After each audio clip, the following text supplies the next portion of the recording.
খালেদা জিয়া কি আমাদের মাঝে সুস্থ হয়ে ফেরত আসতে পারবেন? এই মুহূর্তে তার অবস্থা সংকটাপন্ন এবং তিনি হসপিটালাইজড। মির্জা ফখরুল সাহেবও নাকি তথ্য দিয়েছেন সবাইকে যে উনার অবস্থা ভালো না।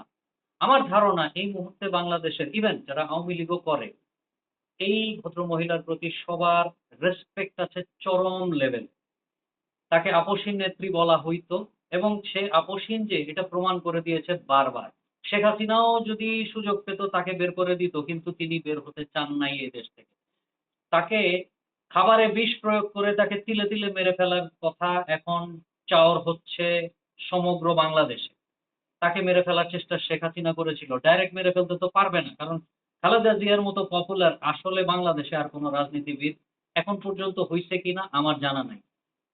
প্রেসিডেন্ট জিয়ার হয়তোবা সম্ভাবনা ছিল কিন্তু তার আয়ু ছিল ক্ষণকাল তার প্রেসিডেন্ট হিসাবে।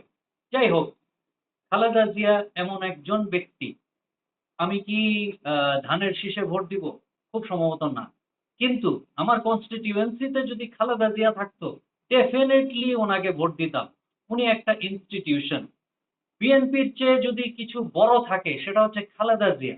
খালেদা জিয়া একজন ব্যক্তি যে আসলে এই দলটার চেয়ে বড়।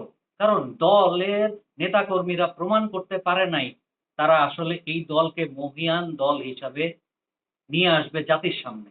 চাঁদাবাজি থেকে শুরু করে যত ধরনের নোংরামি আছে, বিএনপির বিভিন্ন বড়, বড় নেতাদের কাছ থেকে আমরা সবই দেখেছি। কিন্তু এই খালেদা জিয়ার জন্য শেখ হাসিনা অনেক কিছু করার চেষ্টা করছিল। শেষ পর্যন্ত পাইল কি? উনার একটা ব্যাংক অ্যাকাউন্ট থেকে আরেকটা ব্যাংক অ্যাকাউন্টে টাকা ট্রান্সফার। কারণ একটা ফাউন্ডেশন থেকে তার পার্সোনাল অ্যাকাউন্টে হয়তোবা টাকাটা ট্রান্সফার হয়েছিল। এইটা নিয়েই মামলা।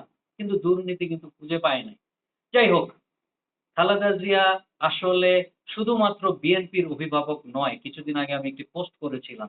তিনি আসলে বাংলাদেশের যত নাগরিক আছে তাদের অভিভাবক এবং স্পেশালি যত কয়জন পলিটিশিয়ান আছে তাদের অভিভাবক।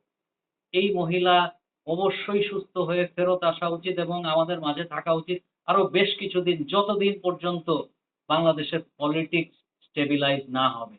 কারণ শেখ হাসিনা এবং আওয়ামী লীগ এই দেশ থেকে বিতাড়িত হওয়ার পরে বাংলাদেশে যথেষ্ট আনরেস্ট আছে। ডক্টর মোহাম্মদ ইউনূস আর কিছু পারুক আর না পারুক, বাংলাদেশে কিন্তু শান্তি ফিরায় আনতে পারে নাই। খালেদা জিয়ার অবর্তমানে কি পরিস্থিতি হবে এটি আমি ভাবতে পারছি না। এবং ভাবতে পারছি না বলে আপনাদের সকলকে অনুরোধ করব, উনার জন্য মন থেকে দোয়া করেন। এটা ধর্ম, বর্ণ নির্বিশেষে বাংলাদেশের ১৮ কোটি মানুষ যেন খালেদা জিয়ার জন্য দোয়া করেন। উনি যেন সুস্থ হয়ে আমাদের মাঝে খুব সহসাই ফেরত আসেন। আসসালামু আলাইকুম।